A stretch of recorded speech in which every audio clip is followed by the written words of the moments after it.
Hey guys, what's up? My name is Art and welcome back to another video. This is going to be take number 2 for this video. It seems my mother finally got a Amazon Fire or something.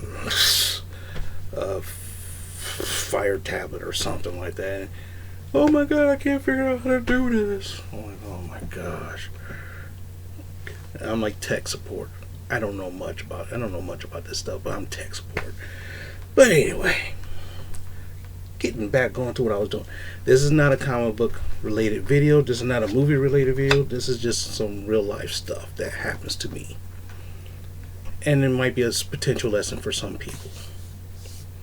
Okay? So if you're waiting for that comic book review or some fresh new comic books that I bought or some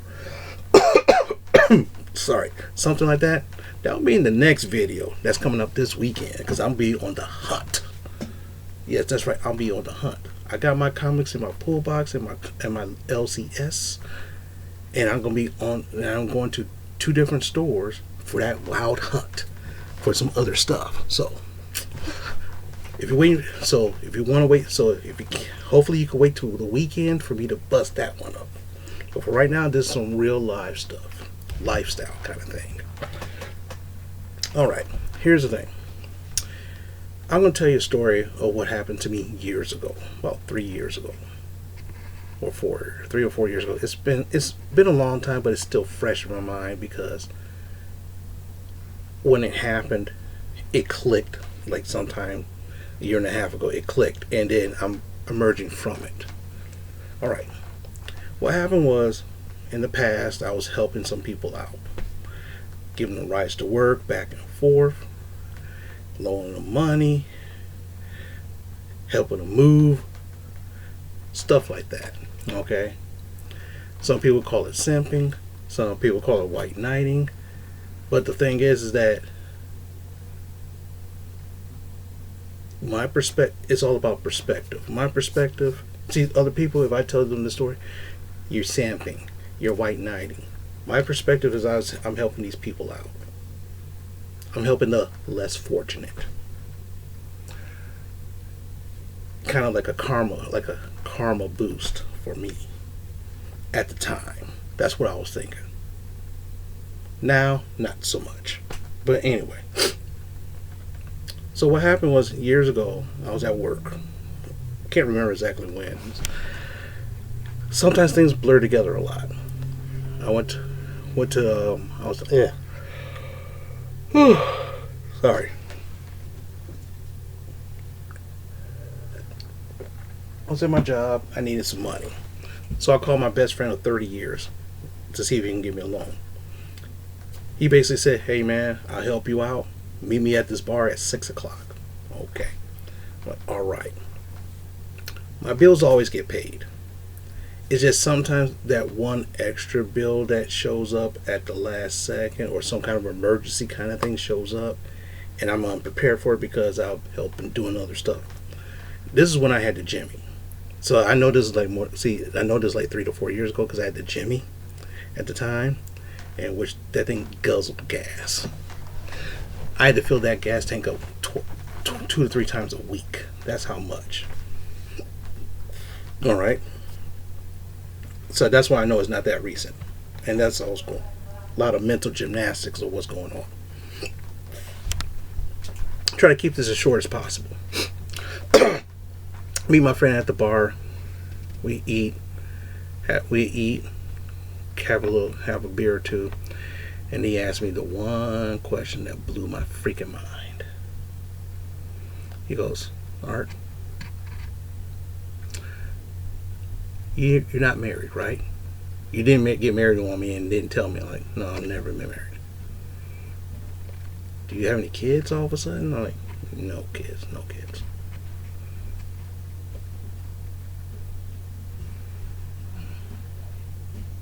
Okay. If you have all of that, if you don't have any of that stuff,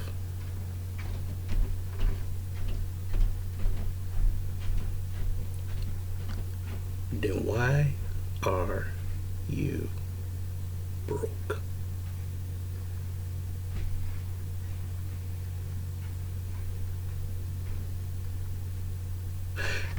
You saw that silence? That's what I saw. That's what I seen. That's what I was looking at. I'm like, that's how I looked. And I'm thinking to myself, what the hell? He goes, you know what? I know exactly what it is. I know exactly what it is. See, what happened, you got involved with people who are, you say they're your friends. Okay? And you do stuff for them. Because that's what friends do. Friends do things for people, right? Alright. So, you probably driving around, helping them out with this. Even though your stuff is paid off. You pay your stuff, but you pay your stuff, and there you go. So he asked me, he said, when you go to the comic book convention, when you go to the Motor City Comic Con every year, how much money do you spend? I said between $300 to $500. He goes, you have fun, don't you? He goes, yeah, I have fun there. And everything you bought there, you still have. I'm like, yeah, everything I bought. You know, I bought some gifts for some people. I bought some stuff for some people. They still got their stuff. The books I bought, I still got it. I got everything. And he says, you know what? You focus more on other people than yourself. The art I used to see was he wasn't that happy, but he was more upbeat. The way you look beat down. Looks like you went 10 rounds with Mike Tyson and only didn't even make it out the first round. That's how beat up you look. And I said, well, yeah. He goes, first things first, let me tell you a story. Years ago, he dated this one girl. I'm saying it like that. He dated this one girl. Everything seemed to be okay. He loaned her. This guy loaned her. My friend loaned her $1,500 to move. Fine. Even helped her move. Okay. This is before he got married. This is before his current his divorce and his current girlfriend now. He looked up. He's like, before he had 3 kids and everything. He goes, one day I called her up and she wasn't responding. I was trying to figure out what's going on. But he sees her Facebook post of her partying and doing all sorts of stuff. So she's doing something. She's out there drinking with friends and doing this, and she's having a good old time. And I'm like, dude, where's my $1,500 that I loaned? So what happens? I decided to go to her house. He went to his house. He went to their house. I keep saying me, but it's actually his story. He went to her house, knocked on the door. Some dude answered the phone on the door, and he goes, "Who are you?" What? He goes, "I'm looking for this girl." He goes, "She ain't here." "Why are you looking for her?" He goes, "Well, I helped her get this place." I know. "Oh yeah, you helped her move. You helped us move in." He goes, "I loaned her the money to help her move in." He goes, "You did? Since when?" "My money paid for this stuff. I pay for this every month. I don't know what you're talking about. But, I tell you what, I let her know that you was around, okay?" And he was flabbergasted because he gave her $1,500 to move. But he's saying that he paid for all that. So what happens a couple hours later, he gets a phone call from her. "Why you come to my house? Why you doing?" I said, he goes, "Wait, hold on a second." He said, "Wait a second, girl. You came to me and asked me for money to help you move into your place, to get your place and move it, and get you moving into your place. You were supposed to pay me back. I've not seen a dime."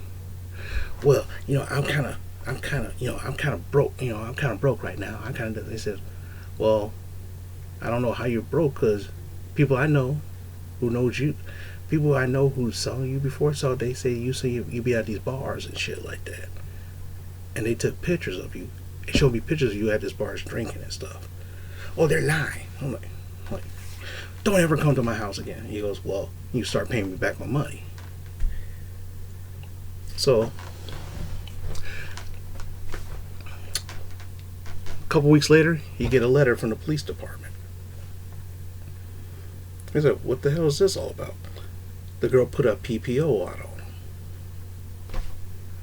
The girl put a PPO out on him. He goes, "Oh, you know what? I'm gonna sue this girl." He tried to sue. It didn't work because the fact that he can't be no more than X amount of feet from her. So that means the judge was like, "Well, we have to do you remotely and stuff like that." He said, "Did she sign any paperwork?" I'm like, "No." Well, guess what? There's no proof of a loan. So, in my opinion, you just gave her $1,500 for no apparent reason. And so, and the funny thing is, and he goes, "I think the PPO was kind of unwarranted because of the fact that I don't know what she said.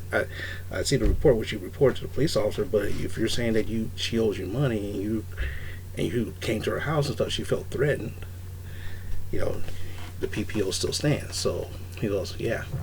So my friend gave this girl $1,500 to move to an apartment and got shitted on. And he goes, "I know you didn't do that." And he says to me, "I know you didn't do that, but that's the mentality that you have at that particular time. It's like that. It's like that episode of Doctor Who." You coming in or not?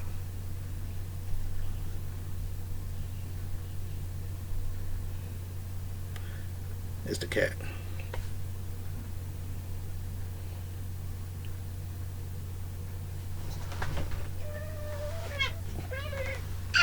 See? Cat. Okay. So here's the thing. So he goes, it's like the episode in Doctor Who where he's trapped in this trap, where these puzzle rooms, where the walls shift, doors open up, doors close, and this monster's chasing him. Every time the monster chases him, it kills him, and he respawns back at the beginning. He has to figure it all out again. At the end, there's this diamond wall that he has to punch through, and when he finally punches through, he finally escapes. He said at this time, he says, "Right now, you won't understand this quite yet because you're right now punching that diamond wall. You're punching that diamond wall like this, trying to get out. You're punching that diamond wall trying to get out." And I'm glad this is not 3D. Fake out the cat. Because guess what? That's what's going to happen. Then when you finally break out,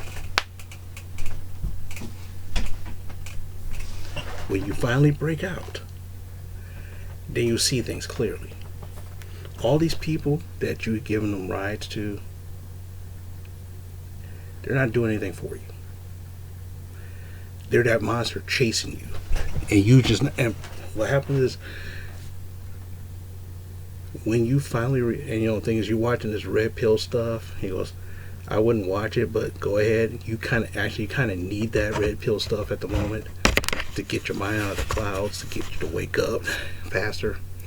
And it took me about like a year and a half to actually realize what the hell was going on, because every time when something happens, I was like, huh?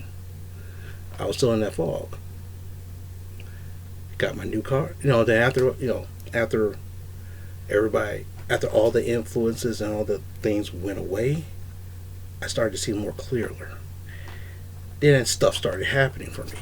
I started getting money back again. Started to have some savings. I got a new car. Driving my new car. And then all of a sudden, what happened is, as soon as you start rising up again, as soon as I broke through that wall, the creature is trying to bring me right back into that dungeon. And for a while, I was crawling. I was scratching, like trying not to be dragged back in. But now, I finally saw it. When it clicked, I called my friend up and said, "Remember that story you told me a couple years ago?" He goes, You finally found out. You finally understood. I go, yeah. So how? Said, yeah. I talked to this guy named Taylor Manmade and stuff like that, and sometimes he helped me out a lot and stuff like that. And he goes, uh huh. So what happens? You're watching that stuff, people telling you this stuff, and then you see the behaviors of this. That's what happened. So what happened is, you finally waking up, and now you're awake. You see this first happening. So what happens is, this person calls you up. Hey, now if you decide to help them, that's on you. It's not learned. See, before you did it because of the behavior. It's learned behavior, but you're starting to unlearn that behavior. So the only way to break that cycle is to either one, not communicate with anybody, cut everybody off, and don't interact with any people, and that way you're safe. Or but it leaves you with a lonely existence. Or you venture out, and then you keep those people at bay. You could do that. Okay. So that's up to you what you want to do. Me personally, I'll say, you know what? They fucked around with you for so long. Fuck around with them back. You tell them whatever you want. They ask you for this, you change the subject. And believe me, he goes, and when you do that, that fucks with their mind. So I told him what my friend Tony does. He goes, so he thought it was funny, but he goes, but I was like, he was like, why don't you do that? I said, to me, to drive to the bank, to take out $200 to $300 out of my account, to take a picture of that and put it right back in, I could easily just say, no, I don't have it. He goes, there you go, that works for you. My man Tony, he shows him that picture, and that works for him. For me, I don't have it. My bills come first. I don't tell them when my bills get back or ending, but I don't tell them that. They don't need to know that. So whether it could be a male, female, another quick story. This one girl I know, I talked to Tony about this a little bit, and he goes, okay. Now what happened was, this girl I know, her father was my mechanic, and her father, every time we was fixing my car, he'd be like, hey, don't you think my daughter would be a good lady for you to date? I go, no. Why not? I like you. You're cool. You're good. You're awesome. You have a job. And I said, the reason why I said, no, one, I respect you too damn much to do anything with your daughter. And he goes, I understand, but I just wish she stopped picking up these random dudes. And me and my friends, we seen these random dudes she brings around. Half of them work half the damn time. Half of them don't work. One time, this one guy that she's with right now, he has a job. He's an ice cream truck driver. He drives an ice cream truck. Okay? So that means half the year he tries to find a quick jobs here and there or whatever, or he don't work only works half the year. Who knows?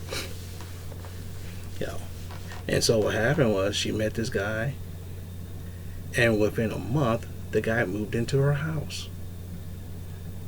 We all looking at her. Her best friend that she knew for like 20-something years had to disown her because she's like, get rid of this dude. Now the funny thing is, the guy is a nice guy. We sit and talk with this guy, and he's cool and all, but we know we know he ain't Jack. Him and his kids moved into her house, and she's the one who works and does everything, and he kind of keeps the house clean. But anyway, that's the kind of thing we saw, and it's like, but in my perspective of that is, man, that's not right. But in her perspective, she found a man that loves her and accepts her for whatever she is. So she's gonna do whatever it takes to make that shit works. Okay, that's her choice. My choice is this: you want to be involved in my life? Fine, I don't care if you want to be involved in my life, but I'm not going to help you out. Not going to help you out because I don't have time for it. So I'm just talking about people in general who comes and begs you for a ride air all the time because they always need a ride somewhere. They don't know anybody else who has a car. They always beg you for money. You know, they always beg you for money because they either, one, the job that they do have, they blow their money or whatnot. But anyway, my eyes are getting irritated. This video is getting way too long than I wanted to, but this is the story that I wanted to tell you about what my friend did, and it helped me, put me on the path, even though I was in the fog and I was drunk in that stuff. And now I'm more sober now in that way of thinking. Not every person is like that, but when you get into that mode where you are doing stuff for people and you're not, and in my opinion, you're not getting anything back in return. You didn't get anything back in return. My perspective is either, one, you're doing this out of your goodwill of your heart, or you being used. I don't know. But that's up for you to decide. I can't decide that for you. That's up for you to decide. So with that being said, I want to say thank you for watching this video. This next video that I'm going to do is definitely going to be comic book related. I just haven't bought anything. And I've been reading a lot of my old comics for the last 2 months. And I got 4 left. I got 4 left. And I might finish them tonight or tomorrow. Who knows? But anyway, with that being said, I want you guys to take care of yourself. Be good to yourself and be good to others. Try to be understanding in all things. If you like anything that I talked about, give me a thumbs up or a thumbs down if you didn't like it. Leave me a comment if you want. I do read the comments and I do respond to the majority of them. Some I just don't know how to respond at that particular moment. Some I don't know how to respond, and that's it, but that's okay. But anyway, with that being said, I want to say thank you very much for watching this, and I hope to see you in the next video that I'm going to do. And I promise that was going to be more uplifting. It's going to be more uplifting. I promise you. All right. If I don't, I'll do a video naked. No, I ain't gonna do a video naked. Some of you like, oh my gosh, he's gonna do a video naked. Yeah, like, okay, fine. Anyway, talk to you guys later.